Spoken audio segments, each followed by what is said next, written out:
Welcome back to Hayden Mark's Travels. We're flying business class from Perth to Sydney, our first ever, because it's time to board the Celebrity Edge for a tropical North Queensland cruise.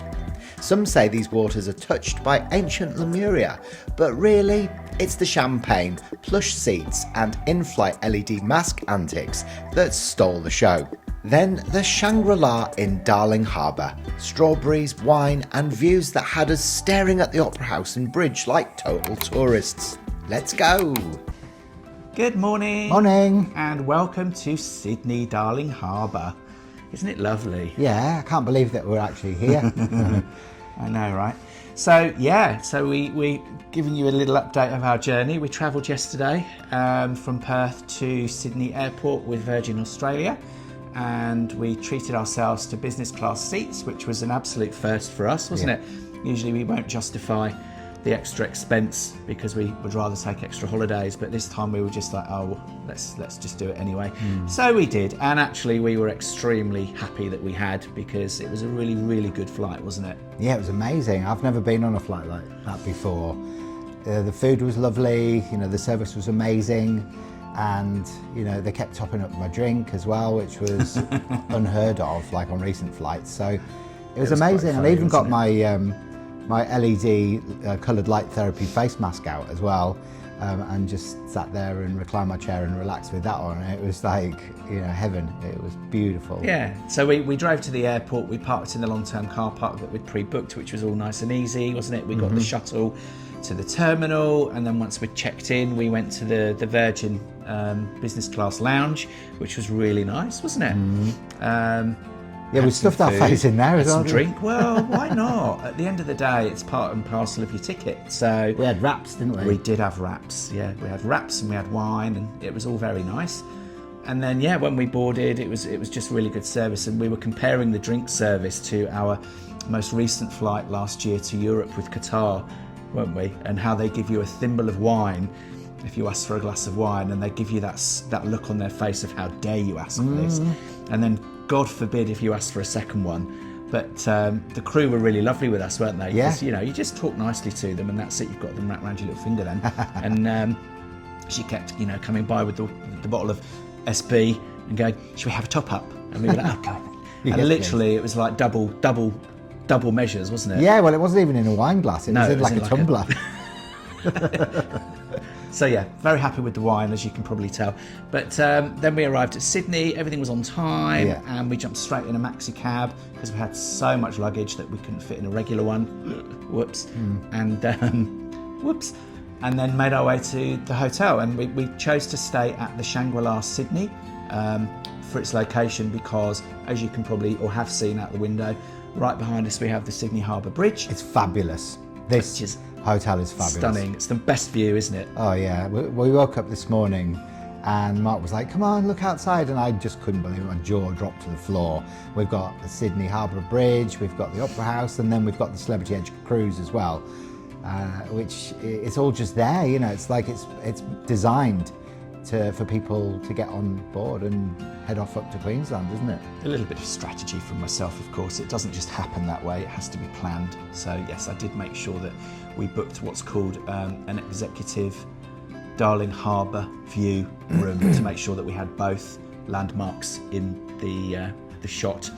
So it's actually brochured to have both landmarks, which is why we booked this room type. So it was just a little bit. You did really well. Little bit of a little nicey. Yeah, for you, I know, it? but you see, like he pretended to me that we probably were just on the other side of the hotel with a scratty view of nothing, like we had last time we came to Sydney on our honeymoon. And I was like, oh well, I'm not going to get overly excited about it. And then when we came in, it was just like, oh my God, look at that! It's incredible. Even at night when we arrived, all the twinkly lights, and you could see it all lit up, and I just knew, when I woke up, it was going to be amazing. So, and we had we've got still sitting on the side. We've got an ice bucket with a lovely bottle of white.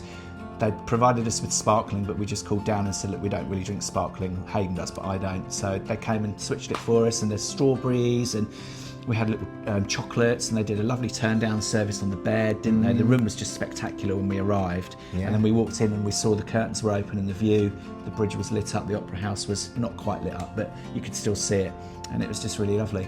So, you get what you pay for. We wanted that view this morning, and also for ease of being able to get to the ship later on today. It's not too far to travel. So what are we doing next? Are we going to go for breakfast? Can we go for a little walk around the Botanical Gardens, maybe? Yeah, well, we also strategically, because our check-in time for the ship is 1 to 1:30, we've kept the room until 2 p.m. We purchased a late checkout, otherwise we'd have to be out by 10 a.m. So it means now that we can have a bit more of a leisurely morning. We can have our breakfast and then we can head to the Botanical Gardens, which is at the end of the road, leaving all of our stuff in the room, and then we can make our way down in time, and it will all work perfectly. So that's where we're at today, and we're very much looking forward to jumping on board. Yeah, we've made a little Facebook group for the Celebrity Edge on this date, and everyone's been interacting, and we're all due to meet up later on, so we're umming and ahhing about whether or not we're going to do that or not, depending on how sociable we're feeling. But I'm going to push myself to try and be a bit more inclusive on this trip, because I'm quite a snobby and sheltered. But I think I'm gonna go for it. So I think we should make an effort. We'll see how we feel then a bit later on. Probably not. But no, it will be wine time. We may well. We'll see how the day pans out. We won't put ourselves under any pressure. But next time we come back to you will probably be from our stateroom on board Celebrity Edge. So have a great morning, and we will look forward to catching up later on. Bye for now. We started our day off with a breakfast that honestly felt like a world tour on a plate. Now, straight away, there was a wall of colourful donuts hanging on hooks. A little unhygienic maybe, but undeniably tempting. I mean, who doesn't want a donut dangling in front of them like that? I went for a classic breakfast combo. Omelette with hash browns, cheese and salami, paired with a flat white topped with a love heart, because clearly the universe knew I needed caffeine and romance in equal measure.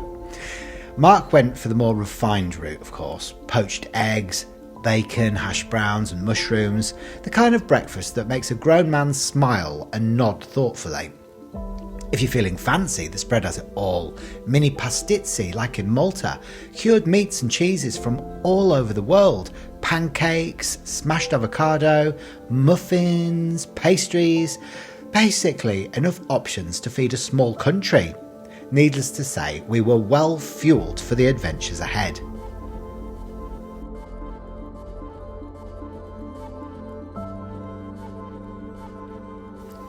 Ew, spinach. Ooh, where's Popeye? No, thank you. Ugh.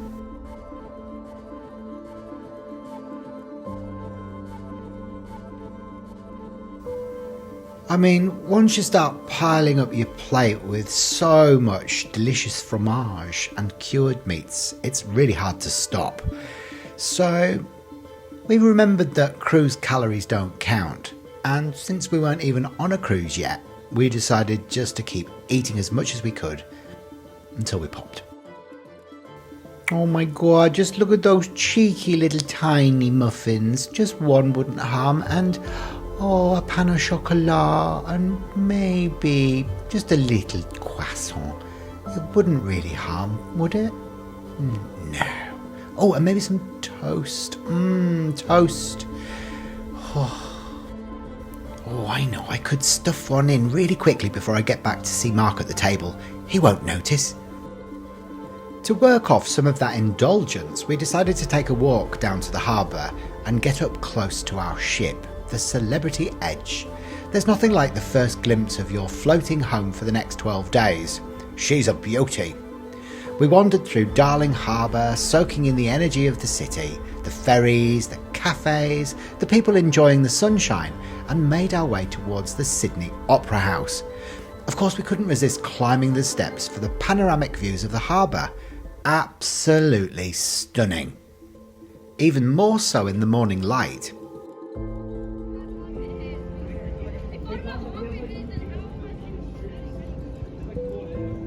We got the perfect day, didn't we? We got the perfect day for it.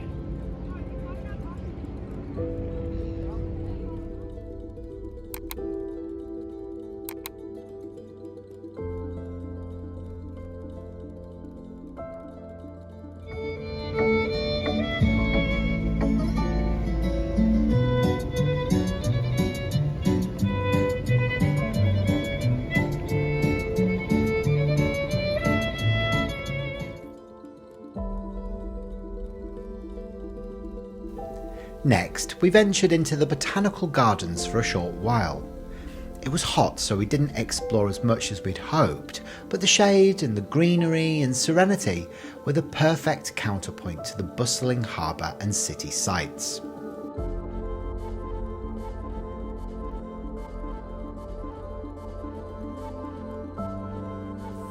Next time on Hayden Mark's Travels, we'll finally embark on the Celebrity Edge, take you inside our infinity balcony room and share our first impressions of the ship. Plus, we'll show you the sail away from Sydney's Sunset Bar, cocktails, views and a whole lot of excitement. You won't want to miss it.